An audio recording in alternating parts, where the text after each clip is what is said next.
I was that mom. I took all the breastfeeding classes that they offered. I took all the labor classes that they offered. I took the neonatal CPR like stuff that they offered. They were useless.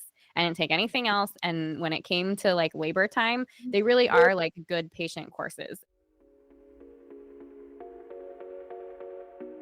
Hey, Mama Bear. Welcome to the Breastfeeding with Confidence podcast. Do you dream of bonding with your baby through exclusive breastfeeding, but worry about breastfeeding pain or low milk supply? Maybe you're struggling with breastfeeding and no one seems to have any answers. I'm Jaimie, doula, international board certified lactation consultant, and mom of 5, and I have been where you are. After working through painful latches, milk supply worries, and postpartum depression, and supporting countless mothers through their breastfeeding journeys for over 8 years, I'm here to tell you breastfeeding doesn't have to be perfect to be positive. Each week, I'll share breastfeeding tips to help you prevent and overcome unexpected breastfeeding challenges so you can actually enjoy bonding with your baby.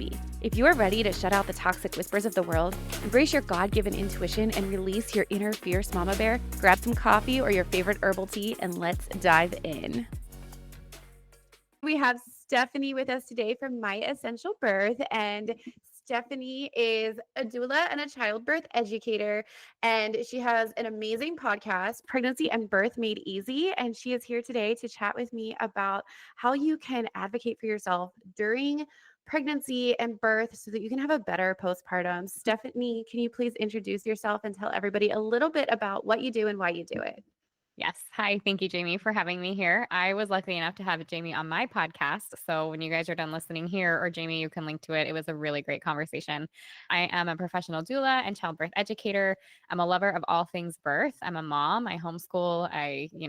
All the things that you would expect of the weird, crunchy people out there, right? It was never my intention to become crunchy and a homeschooling birth mom. It just, it is what it is. I have a massive passion for what I do. And it, as most things do, comes from some of my experience. And so I had some births that my very first one kind of went sideways. And then my second one got a little bit better. And my third one changed my life. And that was my home birth at home with all the support and all the love. And I remember when I finished that task, I was like, if I can do this, anybody can. Like, I need to shout this from the rooftops. And that's what I've been doing ever since. So I love that so much because you literally sound like myself talking to myself because same, like I was a nurse before getting into birth work and I was, very by the book. This is what the books say. This is what the 4-letter organizations say. And that's how things are done. And then I got into it and experienced it myself and realized that's not really how it goes. Same story, like first, awful, second, a little better, third, life-changing. So definitely love all of that. What was the biggest lesson for you that you think you learned like through that third birth? You said if you can do it, anybody can do it. But what is it? What is it? I actually love that question. And I can't say that I've thought about it in that way before. But what it really is realizing that our bodies are not broken, fully capable of doing what they're meant to do when we are surrounded by the right people with the right support and we understand the process. And I really think that encapsulates everything that I scream about to women, that I'm just like, your body is capable of doing this. Even when we talk about like going to hospitals or where we give birth, like it's not an emergency. We're meant to do this. We're born with a uterus and our fallopian tubes and our eggs, like everything. This is what we're meant to do. And then we go treating it like it's this weird thing that needs everybody's attention. And it's like, it's the most natural, normal thing that we do here is procreate. It's what our bodies are made to do. So, and you're the second part of that, right? The like breastfeeding and lactation and like, yes, that's the normal part of what our body is created to do. So yeah, Yeah. all part of it. I love that so much. I agree. I spent a lot of time working as a doula. Now that I have so many kids, it's like I just decided I'm focusing on lactation because I can't be on call when we don't have family nearby. But I always had such a difficult time separating the two, as a lactation consultant and birth doula. I'm like, birth and breastfeeding, they're so interconnected. They're so deeply interconnected. And I'm not saying that everybody has to be a lactation consultant and a doula. Like everybody's got their zone of genius, but I just like you said, it's like we're meant for this, we're designed for this, and the two are so interconnected that I could not separate them, and I had to go full in on both of them to make it make sense for my brain. So I would love for you today to talk a little bit, if you don't mind, about how that kind of progression of birth and what your birth looks like turns into or can impact your breastfeeding experience, specifically for moms like in the hospital or those who have never seen breastfeeding before and don't have a ton of support around them. Yeah, that's a great place to go to. As you're saying that, so I have to tell this like one story that comes to my mind with like women that haven't seen breastfeeding before. So I don't know if you've heard this story before. I actually heard this story during my birth educator training, like when I was training to become an educator at my home. And this is not exactly like how women are going to relate, but it's the neatest story. So, anyways, they said that there was a time, and I think it was Santa Ana Zoo or San Diego Zoo, something like that. Have you heard this? Okay, Yes, maybe you've I even love shared this it. story. Okay. So they had, was it gorillas or what gorillas or chimpanzees who they had babies. So they were in captivity, they were pregnant in captivity, they had babies, and they didn't know how to nurse them because they had never seen any other, they hadn't been with other chimpanzees who had nursed their babies. And so what they ended up doing was bringing in women from the Leche League, and they Mhm. sat them in front of the clear glass and they had them nurse their babies. And those chimpanzees started nursing their babies. And I just think that's so powerful. It's such a like within the animal kingdom, which here we are, right? We are a portion of that. And we need it. We need to see how it works, how it's done. It's why right now birth is this like weird thing that nobody knows about or talks about, because you are pregnant and you have a belly and then you head off to the hospital and wave goodbye and you come back with a baby in your hands. And it's this big mystery of what happens in between. All we have are the stories that come to us. And a lot of them, because of the way that modern medicine is set up, are the like, who can top the worst story when we get together to tell it. So then we're not even telling good stories that women can be excited about and like trusting their bodies and things. All of that to say that it matters who we surround ourselves with and the kind of like knowledge and information that we take in, because it's really going to make a difference for us. And that goes into the birth space and how that translates to our postpartum, our breastfeeding experience, and all the rest of it. So yes, if you are like a new mom and you're thinking about birth and all of this, it's time to get educated on it. You have to learn a little bit about what to expect from your body so that you can go through the process and be confident and in charge of your situation. Because women share that like the number one thing that matters to them when birth is all through, how was I treated? How did I feel? How was I supported? It's not, you don't go back through and you're like, well, there's the timeline and when this happened, that like that's all information. But when you get to the other side, it's like, how do I feel about everything that just happened? It is the most vulnerable, sacred space that you're going to be in. If you have the knowledge and you're educated about it, you know what to expect going in, you've practiced relaxation, you understand what your body's going to do, and then you surround yourself with really good support. That includes your spouse or your husband, your birth partner, whoever's going to be in that room with you. If it's your mom, your sister, a doula, your provider, your nurses, like it's your job to set that up. And these people work for you, unless they're your spouse and your mom, then it's like, you guys come with me. But we have to understand the process and set that safe, sacred space up right, because all of that affects our hormones and the way that our body goes through labor and the way that we recover and move into motherhood.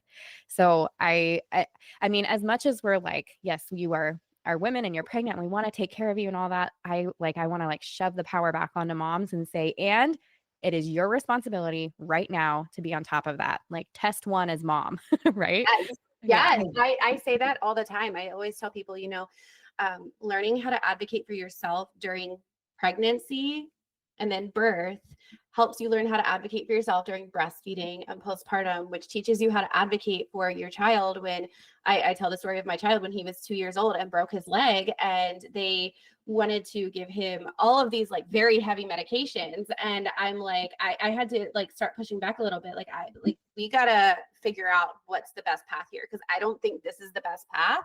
And I had to, push back against these doctors that it was not my zone of genius, but I had learned and had experience, asking the questions, the BRAIN acronym, just always learning how to ask the questions. And you start practicing that during pregnancy and birth, because it's going to follow you through all of motherhood. 100%. Could not agree with you more. So let me ask you, as you talk about preparing for birth and kind of what to expect, what are your thoughts on creating a birth plan? Oh, I love that.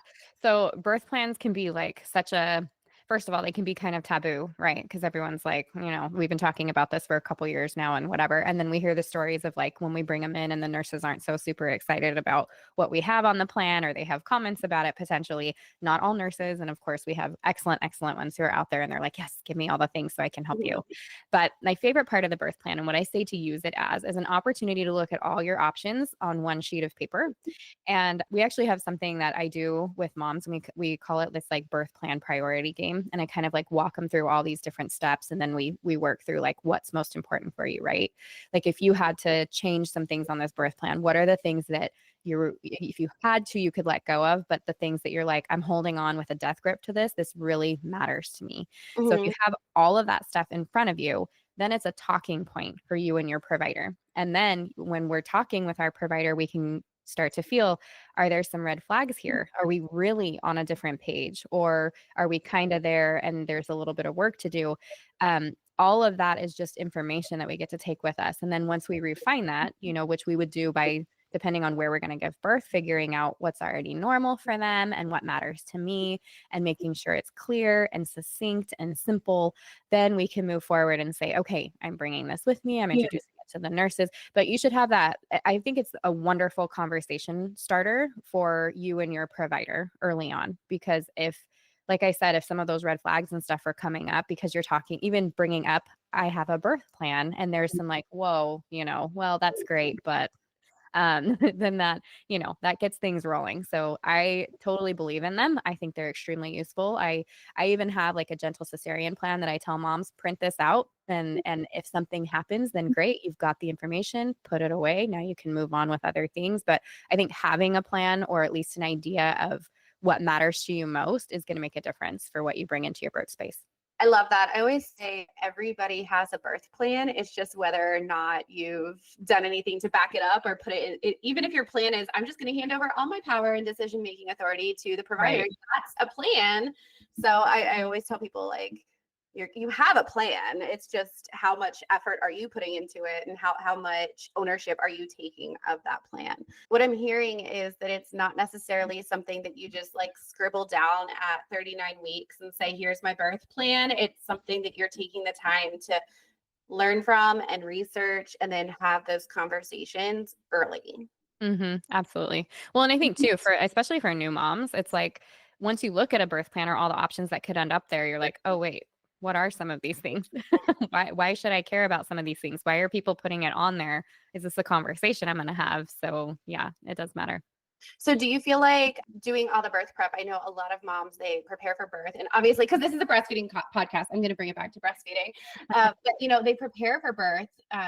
Many moms prepare for birth extremely diligently. They put that effort in, they make that birth plan, but then a common trend that I see is that they just kind of slap breastfeeding on that birth plan like it's a box to check, and that it's just like, oh, well, I'm going to get my perfect birth because I have my birth plan, and then breastfeeding is just going to work magically after that because that's how it works. So what are your words of wisdom about that perspective, and do you see that kind of disconnect as well? I do see that disconnect, and I don't even think it's like on purpose, right? Because we're just so excited about the birth, and we don't really, I don't know, even myself, it was like, I got to get through this labor, and then we'll talk about breastfeeding later. But the truth is, like, some moms really run into some struggles postpartum with breastfeeding specifically, and that can have to do with maybe how you gave birth or not. Moms have different issues. And so, I think some kind of preparation for that, like listening to your podcast, or, like, your stuff is just incredible. Some kind of preparation for that and having contact with somebody can be really good. Something that I tell moms to do, or that I think is really wonderful, is the Leche League meetings are free. They're free and friendly. They're available everywhere. Even if you can't physically make it to one, you can join one online. They have live calls that they do. They have Facebook groups. There is help out there. And I think if you can connect with people before you give birth, then it's a lot easier to go in when maybe you're dealing with some postpartum anxiety, or your nipples are cracked and bleeding and you're not feeling so hot and you don't want to get out of the house with your messy bun, But if we're like, oh, a friendly face, like, I know that person's going to be there, it's a little easier to walk into the room. And so I think making connections prior makes a big difference, and being in a place where you can be supported and not be perfect, and there's other moms going through it at the same time, can be really helpful too. Yeah, I completely agree with that. Leche League was one of, it was so funny because I'm going to share my story real quick with breastfeeding, just a little tidbit of it. With my first friend of mine who had a couple babies by the time I gave birth the first time, and she was very crunchy. And I was like, I'm leaning a little crunchy right now, but I'm not as crunchy as she is. Like she's up now. Now I'm like full in. But I always say like she gave me my the Womanly Art of Breastfeeding, the Leche League book, and that was like the gateway drug into all of the crunchiness. But I loved that book. That book was so like foundational for me.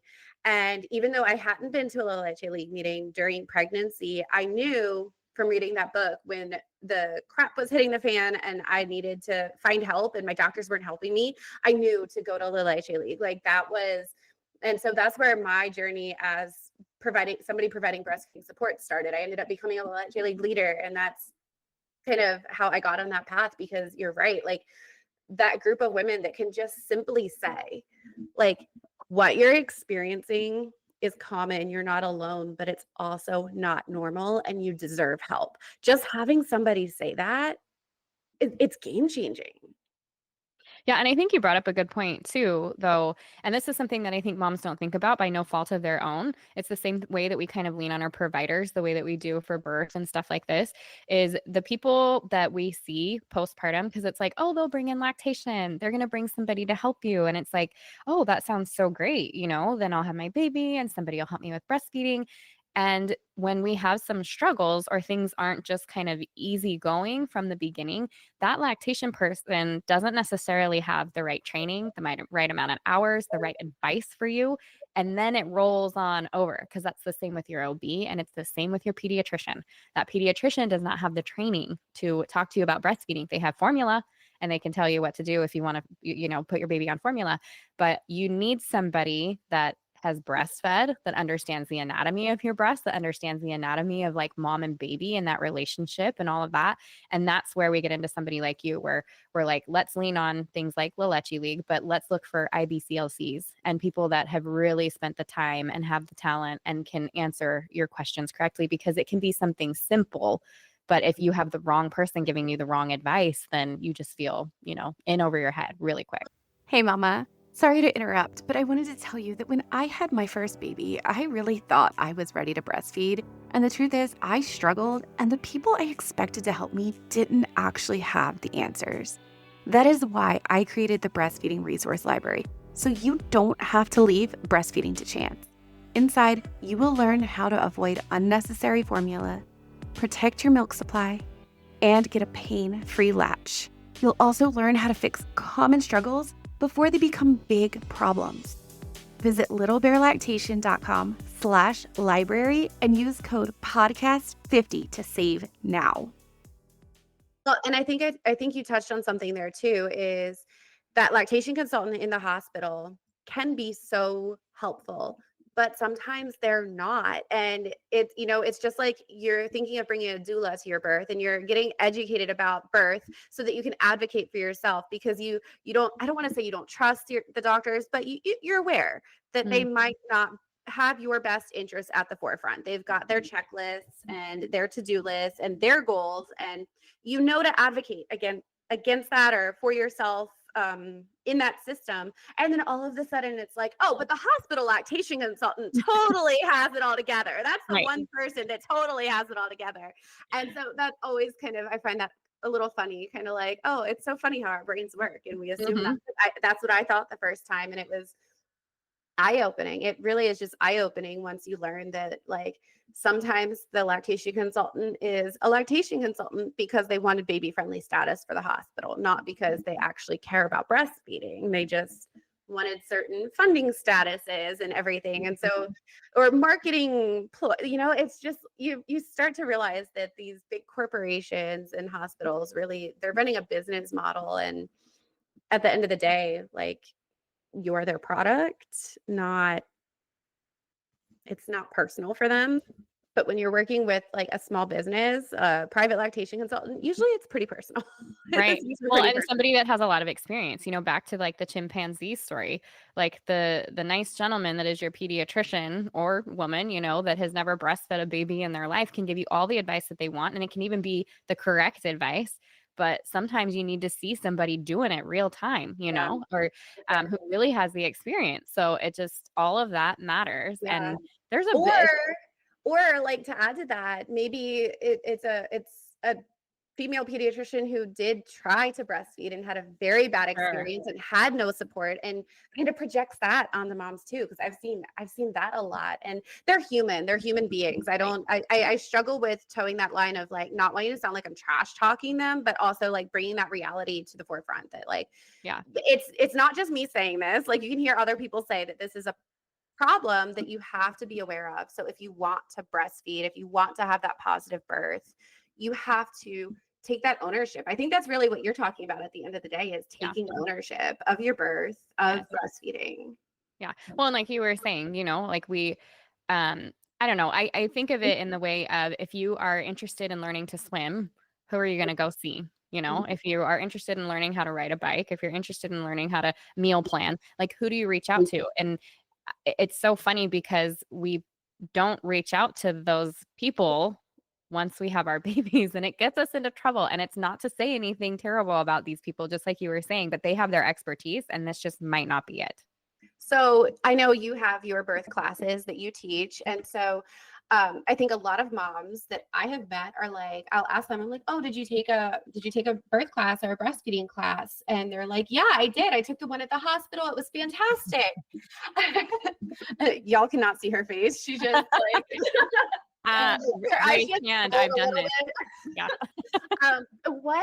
What do you have to say to those moms that are like, yes, I am totally prepared. I took the free class that's at the hospital or at the birth center. And like, again, I'm so glad that there are some resources available, but I think it's really important to know that just because we're doing things doesn't mean we're doing things. So can you talk a little bit about that? Yeah, I love that you brought that up because I was that mom. I took all the breastfeeding classes that they offered. I took all the labor classes that they offered. I took the neonatal CPR like stuff that they offered. I wanted to know how to take care of my body and my baby. They were useless. I didn't take anything else. And when it came to like labor time, they really are like good patient courses. And even the best of the best out there that are going to teach a little bit, they're still lacking. I remember like the only kind of labor relaxation, like contraction prep that we had was the last 10 to 15 minutes of this class, which they only offered like 3 classes, consecutive that we went to. And they were like an hour and a half each or whatever they were. I don't totally remember. But we lay down on the ground and they practiced Lamaze breathing, and we like breathed for a couple minutes, and like that was it. And let me tell you that was not good preparation for going into labor. So there were some major gaps that were missing. And I didn't know that until I didn't have a good experience. And then I went looking for something really great. And so I did find birth courses that, met my standards and all of that kind of stuff too. Something important that you mentioned though, that I think is really important for moms to hear. So I remember when I became a birth educator and I was teaching classes out of my home, and mind you, like I'm very aware that what I was teaching was really good information for every mom. It didn't matter if she was going medicated or unmedicated. It is about how your body works, how to be safe and healthy during pregnancy, how to work through contractions, how to involve your birth partner, all the things that you would want a mom to know when it comes to labor time or throughout pregnancy. And so I took my little cards all over and I went to all the doctors that I could find nearby. And you want to know how many of them put anything in their office? None. Absolutely. So I remember being like floored. Like, I'm like, why would you not want women to have this information? Like, they just leave it here so that they can read the stuff, so that they're like, we don't do that. And I'm like, well, that's interesting because you guys certainly don't educate on it at all. And then you'll hear that they have a certain class that is maybe a good class outside of the hospital and it's taught in hospital. Well, I've talked to, and I'm friends with women who teach these classes, things like hypnobirthing or other like bigger name things where they teach, no, it's this kind of class and they teach it in the hospital. When you bring that class into a hospital, you have regulations put on you. You cannot teach everything that they teach. You cannot tell the patients or these moms to question the doctors. And the doctors Mhm. down on these teachers to tell them that we don't like the way you're teaching this. And they end up sometimes being stopped from teaching some of these things simply because they are telling the moms to ask questions and stand up for themselves. And that is a big deal. That Yeah. is something to think about if you're going to go take all the hospital classes that teach you to be a good patient. It is. And I just to kind of build on that, when we moved to the town that we're in now, I went for an interview to work as a lactation consultant at the hospital, which I really didn't want to do. But after moving and trying to restart my business again, it was kind of like, I might just have to do this for a little while. Like, I can be the person who changes things, right? Like, I will be the one who brings a sense and a voice of reason to this hospital that teaches terrible things or whatever.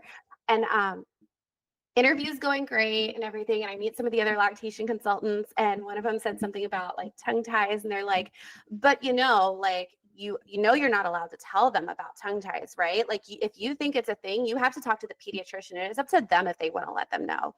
And just to hear that like we're actively gatekeeping information and like actively working against giving these parents information that they can advocate for their own baby. Like I told my husband, I was like, I'm going to be fired in the first Right? month. Like, I'm going to get fired in the first month. I hope you know this. And then it just some other things played out. They gave me the position. I ended up declining it, but I was like, I couldn't, like, they don't always have your best interest at heart with the hospital, I think is just what I want moms to hear. And it doesn't mean that they're evil and out to get you.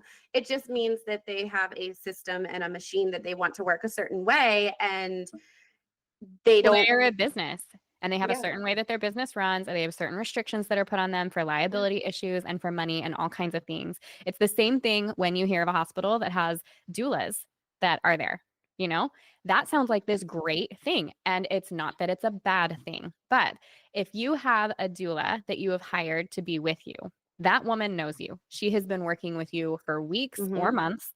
You have talked to her. She knows everything about what you desire. You guys have built a relationship. She is your advocate. She works for you. Yes. Well, let me tell you, if you have a doula that is within the hospital system, whether they are volunteer or whatever, they are bound by certain regulations, by things that they can say, by things that they can do, and they do not know you, and they cannot fully be your advocate because they work with the hospital, not with you. And this is the stuff that I think moms just, you don't think about, you don't know any better, and you don't realize. But the same with lactation, like you're talking about, or when we have places like Medicare or insurance companies now covering doulas, that sounds like, oh, that's a step in the right direction. This is a good thing. But as soon as people have control and regulation and say over that, it changes. It changes the relationship between mom and that person and the care that you're going to get. I absolutely, that is, I used to take TRICARE because my husband's in the military. I work with a ton of military families. Like, I used to take TRICARE, and they pay so horribly, so horribly. And I was essentially paying to give these moms better care just because I'm like, I'll mark that I was only with you for an hour because I can only bill for an hour, but I'll still spend 2 hours with you. So it's like I'm essentially giving them hours for free, being terribly reimbursed. And then last winter, at the end of the year, like November, December, they stopped paying my claims for like, I don't even understand why. It was like they were saying that these people had coverage, and then like we'd call and confirm, and they'd be like, oh yeah, just resubmit it. Like lots of like issues. And I ended up deciding with the new year that I'm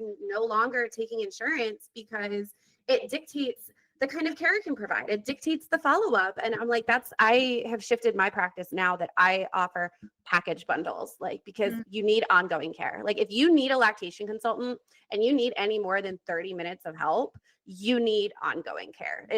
That's kind of what I've realized in my practice. And you can't get that kind of care when you're playing with inside of these systems. Right. You're absolutely right. I know we got off here, but I think it's okay. It's okay. No. I'm all for going off on the tangents because I think God will bring out whatever needs to be said and heard. Whatever these moms need to hear is what is going to come up. But Yes. no, it's just these systems are really broken. And if you want to have an empowering birth and you want to enjoy your baby through breastfeeding, you have to be ready to at least know how to navigate that system. Even if you want to play inside of it, that's fine, but you need to know how to navigate it or that system will steamroll you. What is it that you offer for moms so that they can start preparing for having their baby? I know you have your classes, you've got your amazing podcast. Can you tell people where they can find you and what they can learn from you? Yeah. I would say get started with the podcast. That's the very best place to go. So it's Pregnancy and Birth Made Easy. And there's tons of topics, tons of birth stories. There's the interview with you and I about breastfeeding, right? All that great stuff. And then, yes, the birth course is at myessentialbirth.com. We've got a birth course and a postpartum course. And you can also connect with me on Instagram. That's probably where I'm most active on any of the social media. And that's at myessentialbirth.